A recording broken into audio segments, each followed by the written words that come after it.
Kita menghargai semua perkembangan pengetahuan, teknologi, peradaban, dan sebagainya. Tapi ibu jangan sampai lemah dalam satu hal ini. Demi Allah saya katakan, apresiasi tertinggi dari Allah kepada seorang perempuan yang telah berumah tangga, ternyata bukan profesi dunianya. Tapi ketika ibu bisa optimal menjadi seorang ibu dengan semua tugasnya. Kalau belum menikah jadi seorang anak dengan tugasnya. Kalau menikah belum punya anak jadi seorang istri dengan tugasnya. Nanti saya turutkan hadis-hadisnya. Jadi ibu itu ke surga, maaf ya, kalau nanti masuk dengan izin Allah misalnya, tingkat tertingginya itu bukan karena misalnya aktif mendampingi kegiatan di luar. Bukan karena aktif punya kegiatan banyak dengan teman-teman, bukan. Yang paling utama itu di rumah anak bagaimana. Sehingga ketika suami pulang, dia membawa satu hasil dari kegiatannya, dalam lelahnya dia menikmati candanya yang telah menyelesaikannya istrinya.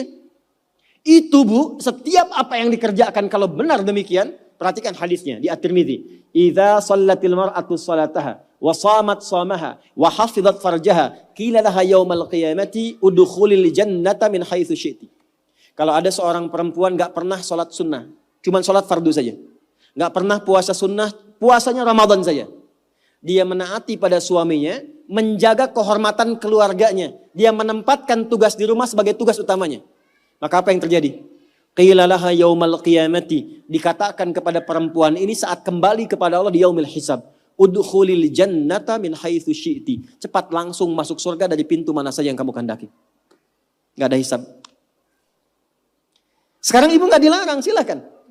Pengajian banyakin, optimalkan.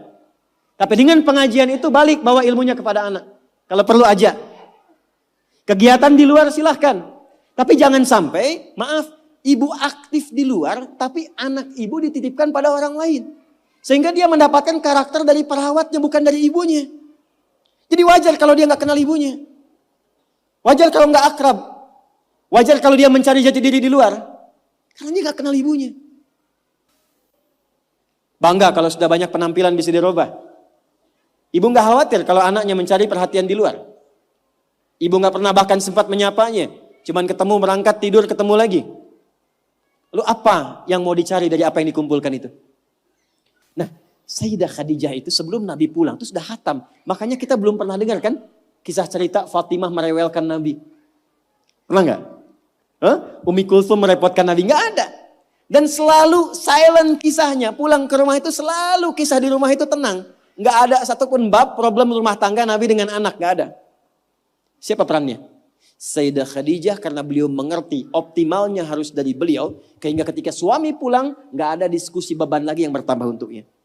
Silahkan punya aktivitas di luar rumah. Tapi ibu akan dimuliakan sebagai seorang ibu, anak dan istri ketika pulang kembali ke akhirat lah. Itu satu. Dua, saya agak cepat sekali. Yang pertama prioritas keluarga bu, anak. Untuk ibu ya. Selanjutnya, harta. Mohon maaf sebesar-besarnya. Sayyidah Khadijah, walaupun mendapatkan penghasilan dari aktivitas dagangnya, tidak pernah menjadikan bagian harta beliau hanya untuk dikuasai bagi pribadinya. Dan gak pernah ada perjanjian pranikah misalnya. Ya Muhammad SAW, saya nikah punya harta segini ya. Kalau nanti ada kejadian ini jangan diambil ya, gak pernah. Apapun yang diusahakan, maka dikumpulkan menjadi satu untuk mensupport cita-cita mendapatkan yang tertinggi di hadapan Allah. Ibu apapun yang didapatkan kalau punya penghasilan, pendapatan dan sebagainya, dudukan jadi satu sebagai harta keluarga bersama.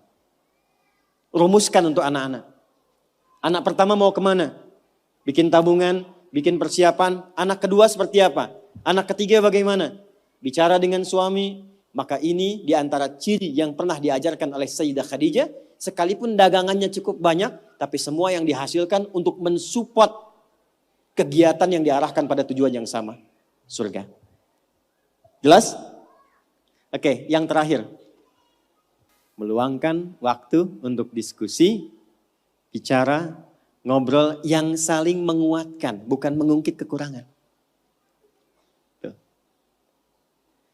Nabi Muhammad sibuk gak? Sibuk gak? Banyak tantangan nggak? Tapi ketika pulang ke rumah, ngobrolnya itu dengan Sayyidah Khadijah selalu yang baik-baik, yang romantis, yang saling menguatkan. Gak pernah ada satupun kalimat tercatat di dalam lisan Sayyidah Khadijah, kenapa sih begitu sibuk? Datang ke rumah cuma bawa masalah. Kenapa sih gak punya waktu? Kenapa sih banyak kegiatan di luar? Tapi ketika pulang ke rumah, aku selalu mendukungmu. Nabi mengatakan kegiatanku ini, dan ini. Aku akan berangkat ke sini menemui si fulan. Baiklah, siapkan, optimalkan, Allah pasti melindungi. Sehingga semua kegiatan, beban yang dirasakan, itu ketika berangkat gak sendirian. Jadi beliau pun dalam sendirian pun merasakan aura-aura Sayyidah Khadijah. Mau berangkat kerja, merasakan pesan dari istri. Pulang dari situ, ditinggal pun istri merasakan pesan dari suami. Ini yang harus dioptimalkan. Dan ibu, apa yang terjadi? Ketika dimanapun suami beraktivitas dengan pola seperti ini, maka Allah menjaga ikatan pertalian rumah tangganya sehingga dijaga dari sifat-sifat rentan yang kemungkinan bergeser atau menodai kehidupan rumah tangganya. Maaf, ini bahasanya agak halus ya. Jadi kalau ada godaan dari pihak lain itu tidak mudah untuk mendapatinya karena kalimat istri sudah sampai pada jiwanya. Sepeninggal beliau pun ketika Sayyidah Khadijah meninggal, itu kemimpinya terbawa.